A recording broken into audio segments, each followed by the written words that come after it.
क्या आप भी उन लोगों में से हैं जिन्हें घर पर परफेक्ट क्रिस्पी मूंग दाल डोसा बनाने में घंटों लग जाते हैं, फिर भी बाजार जैसा क्रिस्पीनेस और स्वाद नहीं मिलता? तो आज मैं आपके साथ शेयर करने वाली हूँ एक ऐसी इंस्टेंट मूंग दाल डोसा की रेसिपी जिसे बनाने में लगेंगे सिर्फ कुछ ही मिनट और डोसा बनेगा इतना क्रिस्पी और टेस्टी कि इसकी आवाज़ सुनकर ही आप यकीन तो कर ही लेंगे ये कितना शानदार बना है। तो है ना डोसा क्रिस्पी। तो चलिए शुरू करते हैं हमारी आज की मज़ेदार मूंग दाल डोसा की रेसिपी। तो मूंग दाल डोसा बनाने के लिए मैंने आधा कप पीली वाली मूंग दाल ली थी, जिसे भिगोने के बाद आप देख सकते हैं कि फुलकर 1 कप यानी कि दोगुनी हो गई है। आप चाहते इसे 5 से 6 घंटे के लिए भी भिगो सकते हैं। अगर आपको मूंग दाल और भी जल्दी भिगोनी है तो आप इसे हल्के गर्म पानी में भिगो दें। इसे ये सिर्फ 2 से 3 घंटे में भिगकर फूल जाएगी। तो अब डोसे को सही टेक्सचर देने के लिए एक मिक्सर जार में पूरी भिगी हुई दाल डाल देंगे।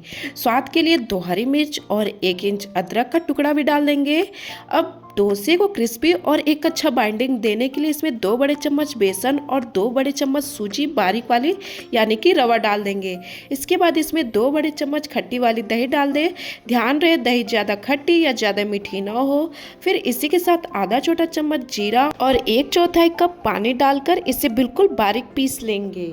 तो यहाँ पर देख सकते हैं मैंने बिल्कुल स्मूथ और बारीक पीसा है, इसमें कोई भी गुठली या दाना नहीं है। पीसने के बाद अब इस बैटर को एक बड़े बाउल में ट्रांसफर कर देंगे। जार में बचे हुए बैटर को वेस्ट ना करते हुए मैंने उसमें 1/4 कप पानी डालकर मिला लिया है और इस बैटर वाले बाउल में डाल दिया है ताकि कुछ भी वेस्ट ना हो।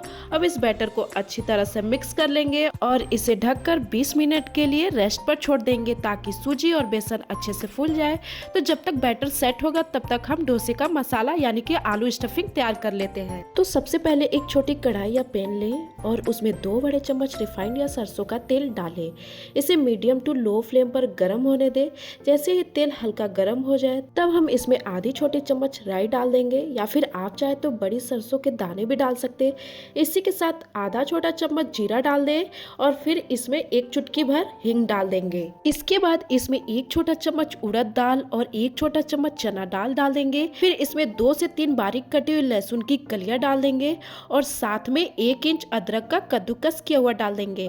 आप चाहे तो इसका पेस्ट भी डाल सकते हैं। अब इन सभी को 30 सेकेंड के लिए भून लें। इसके बाद इसमें 2 सूखी लाल मिर्च तोड़ के डाल दें और साथ ही बारीक कटी हुई 1 प्याज और 5 से 6 कड़ी पत्ते भी डाल देंगे। अब इन सभी चीजों को मीडियम टू लो फ्लेम पर 2 से 3 मिनट के लिए भून लेंगे। ध्यान रहे कि प्याज जो है जले नहीं, वरना डोसे के साथ खाते समय मसालों में कड़वाहट आ जाएगी। तो हमें प्याज को बस ट्रांसलूसेंट होने तक पकाना है। इसके बाद इसमें 1/4 चम्मच हल्दी पाउडर, 1/4 छोटा चम्मच नमक डाल दें। इस स्टेज पर आप धनिया पाउडर भी डाल सकते हैं, बट मेरे पास अवेलेबल नहीं था तो मैंने नहीं डाला है।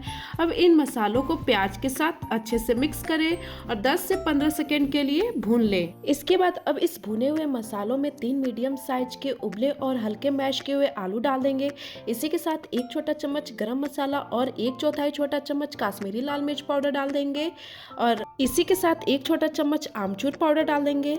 आप चाहे तो आमचूर की जगह चाट मसाला भी डाल सकते हैं। इसके बाद इसमें स्वाद अनुसार नमक डाल दे। ध्यान रहे हमने पहले भी थोड़ा सा नमक डाला था। अब इसे 2 से 3 मिनट के लिए लो फ्लेम पर भून लेंगे और अगर आलू के कुछ बड़े टुकड़े रह गए हैं तो भूनते समय इसे स्पैचुला की मदद से साथ में मैश भी करते जाएं। तो मैंने स्टफिंग को अच्छे से भून लिया है, लेकिन स्वाद को और भी बढ़ाने के लिए 1 करछी सांभर डाल रही हूँ ताकि आलू में थोड़ी सी नमी आ जाए और बाइंडिंग भी बेहतर हो। तो अब इसे अच्छे से मिक्स कर लेंगे। मैंने भी इसे अच्छे से मिक्स कर लिया है और इस तरह से डोसे के लिए हमारी आलू की स्टफिंग बनकर के तैयार है। तो चलिए 20 मिनट हो चुका है, तब हम देखेंगे कि हमारा डोसे का बैटर भी फर्मेंट होके तैयार हो गया है। और ये देखिए, तो एक बार फिर से बैटर को अच्छे से मिक्स कर ले। तो मैं आपको इसकी कंसिस्टेंसी दिखाती हूँ। ये डोसे के लिए बिल्कुल परफेक्ट है। हमें ना बहुत ज़्यादा पतला चाहिए और नहीं बहुत ज़्यादा गाढ़ा। अगर आप पूरे बैटर का डोसा बना रहे हैं तो आप इसमें 1/4 छोटा चम्मच बेकिंग सोडा और 1/4 छोटा चम्मच नमक डालें। तो मैंने इस बैटर को 2 हिस्सों में बांट लिया है और बाकी के बचे बैटर को अलग रख दिया है। हम उतना ही बैटर यूज करेंगे जितना डोसे हमें चाहिए। इसमें 3 से 4 डोसे बन जाते हैं। तो मैं पहले वाले बैटर में 3 चुटकी बेकिंग सोडा और 3 चुटकी नमक डाल रही हूँ। अब इसे अच्छे से मिक्स करेंगे बस कुछ सेकेंड के लिए। तो यहाँ पर मैंने इसे अच्छे से मिक्स कर लिया है। यहाँ पे हमारा बैटर डोसा बनने के लिए तैयार है। तो चलिए अब डोसा बनाते हैं। सबसे पहले नॉन स्टिक तवा को मीडियम हाई फ्लेम पर गरम करेंगे। जब तवा अच्छी तरह से गरम हो जाए तो पहले थोड़ा पानी छिड़क कर उसका तापमान चेक करेंगे। अगर पानी छन्ने से आवाज़ करे तो समझिए तवा तैयार है। अब इस कॉटन के कपड़े से साफ कर लेंगे और अब फ्लेम को लो कर देंगे। आधा बड़ा करछी डोसा बैटर लेंगे, उसे तवे के बीच में डालेंगे और करछी से गोल गोल घुमाते हुए बैटर को बाहर की तरफ फैलाएं जब तक कि एक पतली और गोल शेप न बन जाए। कोशिश करें कि डोसा पतला फैले। बैटर फैलाने के बाद फ्लेम को वापस से मीडियम पर कर दें और डोसे के किनारों पर और ऊपरी सतह पर 1 टेबलस्पून ऑयल या घी फैला दें। इससे डोसा क्रिस्पी बनेगा और तवे से इजीली निकल जाएगा। तो डोसे को लगभग 1 मिनट तक पकने दें। जब डोसा के ऊपरी सतह का कलर थोड़ा चेंज हो जाए और वो सूखा दिखने लगे तब हम डोसे के आधे हिस्से पर तैयार आलू के मसाले रख देंगे। फिर इसके ऊपर बारीक कटे हुए प्याज और टमाटर डाल देंगे। फिर इसके ऊपर से पनीर से ग्रेट कर देंगे जिससे इसका स्वाद और भी बढ़ जाएगा। और फिर इसे स्पैचुला की मदद से फोल्ड करके प्लेट में निकाल लेंगे।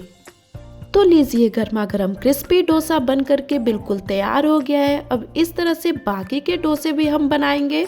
तो एक बार और डोसा बना करके दिखाती हूँ और सेम प्रोसेस से हम डोसा बनाएंगे। तो फिर से तवे को मीडियम हाई फ्लेम पर गरम करेंगे। जब तवा गरम हो जाए तो पानी के छींटे देके ठंडा करेंगे। फिर कॉटन से साफ कर देंगे।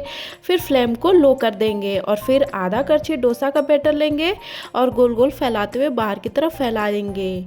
फिर मीडियम फ्लेम पर डोसे को सेकेंगे और इसके ऊपर किनारों पर ऑयल फैला देंगे। फिर जब ये कलर चेंज हो जाए तो फिर आलू की स्टफिंग रखेंगे, पनीर से ग्रेट करेंगे और इसके फोल्ड करके निकाल लेंगे।